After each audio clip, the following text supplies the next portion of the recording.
নজর রাখবো পরবর্তী সংবাদে। পূর্ব ঘোষণা অনুযায়ী 31 ডিসেম্বর ধর্মনগর সার্ধ শতবার্ষিকী ভবনে একটি সম্মেলন অনুষ্ঠান অনুষ্ঠিত হয়েছে এবং সার্ধ শতবার্ষিকী ভবনে ভারতীয় মার্ক্সবাদী কমিউনিস্ট পার্টির চতুর্থ জেলা সম্মেলন হয়েছে এবং যদিও এই নিয়ে বিগত কয়েকদিন ধরেই জেলা জুড়ে বিভিন্ন বিতর্কের সৃষ্টি হয়েছে, তবে যাই হোক বিভিন্ন বাধা বিপত্তিকে উপেক্ষা করে মঙ্গলবার সকাল 10টার সময় দলীয় পতাকা উত্তোলনের মধ্য দিয়ে শুরু হয়েছে এই জেলা সম্মেলনের কাজ। এবং এই জেলা সম্মেলনে প্রধান বক্তা হিসেবে আজ উপস্থিত ছিলেন প্রাক্তন মুখ্যমন্ত্রী মানিক সরকার। একই সঙ্গে ছিলেন সিপিএম এর এক ঝাঁক নেতৃত্ব এবং তাদের মধ্যে উপস্থিত ছিলেন সিপিএম নেতা পবিত্র কর, ছিলেন প্রাক্তন মন্ত্রী অঘুর দেববর্মা সহ অন্যান্যরা।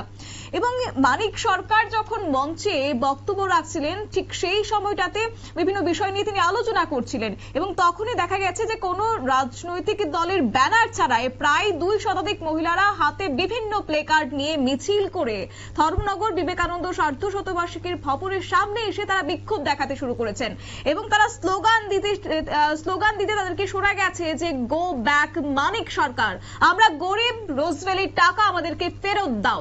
এমনটাই কার্যত তারা আজকে স্লোগান দিয়ে তারা বিক্ষোভ প্রদর্শন করেছে ধর্মনগর সার্ধ শতবার্ষিকী ভবনের সামনে। এমন বিভিন্ন বিষয়ে স্লোগানে আকাশ বাতাস এক প্রকার কাঁপিয়ে তুলেছে আজকে 2 শতাধিক মহিলারা। শুরুতেই তাদের গো ব্যাক স্লোগান এবং তারা কি দাবি দাওয়া তুলেছে শোনাবো আপনাদের।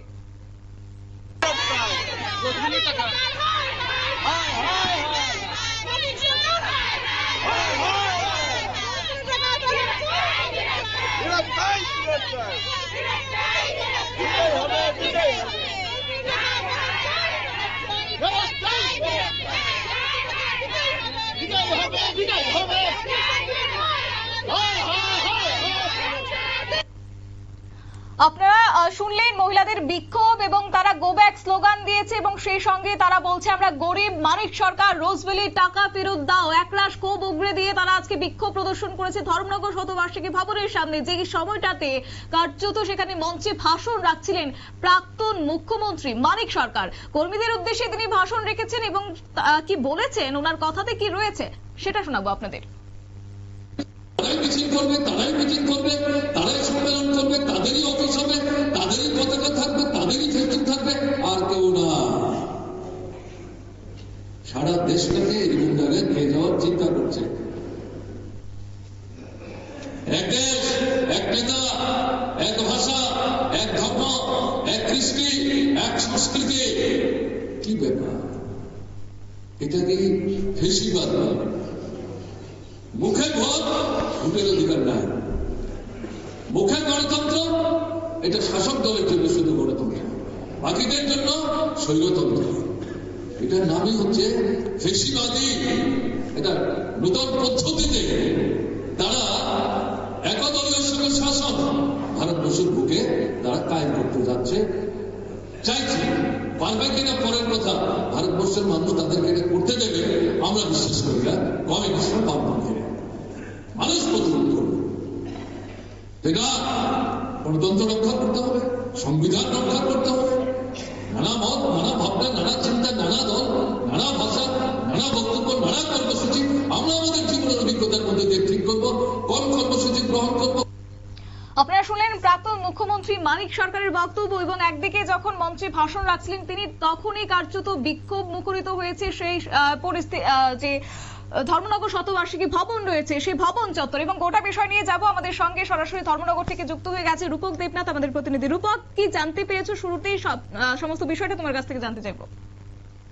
দেখুন, পূর্ব নির্ধারিত সূচি অনুযায়ী আজকে সিপিআইএম উত্তর জেলা কমিটির উদ্যোগে চতুর্থ সম্মেলন, সেটা ধর্মনগর যে বিবেকানন্দ সদ্য শতবার্ষিকী ভবন আছে সেই ভবনে মিলিয়ে অনুষ্ঠিত হচ্ছিল এবং সেখানে প্রধান বক্তা হিসেবে উপস্থিত ছিলেন সিপিআইএম প্রাক্তন মুখ্যমন্ত্রী যিনি রয়েছেন মানিক সরকার। তো তিনি যখন সেই মঞ্চে যখন ভাষণ দিচ্ছিলেন তখনই কিন্তু এখানে ধর্মনগর শহর জুড়ে একটি বিশাল মিছিল, মহিলাদের একটি মিছিল, সেখানে কোনো রাজনীতির কোনো ব্যানার ছিল না। মহিলারা একত্রিত হয়ে একটি মিছিল নিয়ে বেরিয়েছে এবং সেই ভবনের সামনে গিয়ে কিন্তু বিক্ষোভ দেখায় এবং ওনারা স্লোগান দিচ্ছিলেন মানিক সরকার ব্যাক, গো ব্যাক। কেননা রোজভ্যালির টাকা আমরা গরিব, আমাদের রোজভ্যালির টাকা সব আত্মসাৎ করেছেন, সেই টাকা ফেরত দিন, এরকম স্লোগান দিয়ে হাতে প্ল্যাকার্ড নিয়ে স্লোগান দেওয়া হচ্ছিল। একেবারে রূপক, সেই সময়টাতে আমরা দেখলাম যে বিশাল পুলিশ বাহিনী সেখানে মোতায়েন ছিল এবং একই সঙ্গে 2 শতাধিক মহিলাদের বিক্ষোভ, সেখানে কি কোনো রকমের অস্বাভাবিক পরিস্থিতির সৃষ্টি হয়েছে? একদম ওই মহিলারা কিন্তু মিছিল করে কিন্তু সেই ভবনের সামনে গিয়েছিল এবং সেই ভবনের সামনে পুলিশ বিশাল পুলিশ বাহিনী ব্যারিকেড দিয়ে ওনাদেরকে সেখানে আটকে রাখা হয়েছে এবং পরবর্তী সময় ওনাদেরকে এখান থেকে সরিয়ে দেওয়া হয়েছে। একেবারে এখনকার পরিস্থিতি কেমন রয়েছে এবং যারা এই বিক্ষোভ দেখিয়েছেন তাদের কাছ থেকে কি কিছু জানা গেছে, তারা কি চাইছেন এই মুহূর্তে? তাদের একটাই দাবি যে বিগত দিনে ওদের রোজভ্যালির টাকা মুখ্যমন্ত্রী মানিক সরকার সেটা আত্মসাৎ করেছে এবং আমাদের টাকা ফেরত দেওয়া হোক, সেই দাবিতে কিন্তু আজকে সেই বিক্ষোভটা দেখানো হয়েছিল। যদিও রূপক তাদের হাতে কোনো রাজনৈতিক প্লে কার্ড ছিল না, কিন্তু সেক্ষেত্রে কি জানা গেছে তারা কোনো রাজনৈতিক দলের কিনা? একদম, সেখানে কিন্তু রাজনীতির কোনো ব্যানার ছিল না, কোনো ফ্ল্যাগ ফেস্টুন কিছু ছিল না। সেখানে শুধু ওরা গরিব ওদের রোজভ্যালির টাকা মানে ফেরত দেওয়ার জন্য শুধু দাবিটা করেছিল। সেখানে কিন্তু এখন পর্যন্ত কিন্তু জানা যায়নি যে কোনো রাজনৈতিক দল সেখানে যুক্ত আছে কিনা। তো যেগুলো যেভাবে মহিলারা জড়ো হয়েছিল অ্যাকচুয়ালি কিন্তু ওরা খুবই মানে ফেটে পড়েছিল, কেননা ওদের রোজভ্যালির টাকা যেন ফেরত পাওয়া যায়, সেই দাবিতে কিন্তু আজকে বিক্ষোভটা দেখানো হয়েছিল।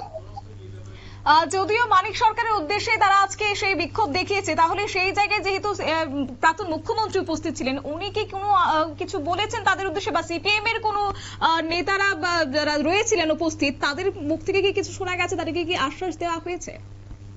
আমরা কিন্তু কথা বলার চেষ্টা করেছিলাম, কিন্তু কারোর সাথে কথা বলার মতন আমাদের হয়নি।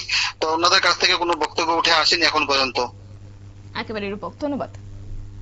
আমাদের সঙ্গে ছিল প্রতিনিধি রূপক দেবনাথ, বিস্তারিত বিষয় তুলে ধরেছেন। অর্থাৎ রাজনৈতিক রং না দেখে আমরা গরিব, আমাদের রোজভ্যালির টাকা ফেরত দাও, এমনটাই দাবি জানিয়ে এমনটাই গো ব্যাক স্লোগান দিয়েছে মানিক সরকারের উদ্দেশ্যে এবং তারপরে তারা বিক্ষোভ প্রদর্শন করেছে। যদিও বা সেক্ষেত্রে এখনো পর্যন্ত সেই মহিলাদের উদ্দেশ্যে যারা বিক্ষোভ দেখেছে তাদের উদ্দেশ্যে কোনো রকমের কোনো ভাষণ বা কোনো বক্তব্য রাখতে শোনা যায়নি প্রাক্তন মুখ্যমন্ত্রী মানিক সরকারকে।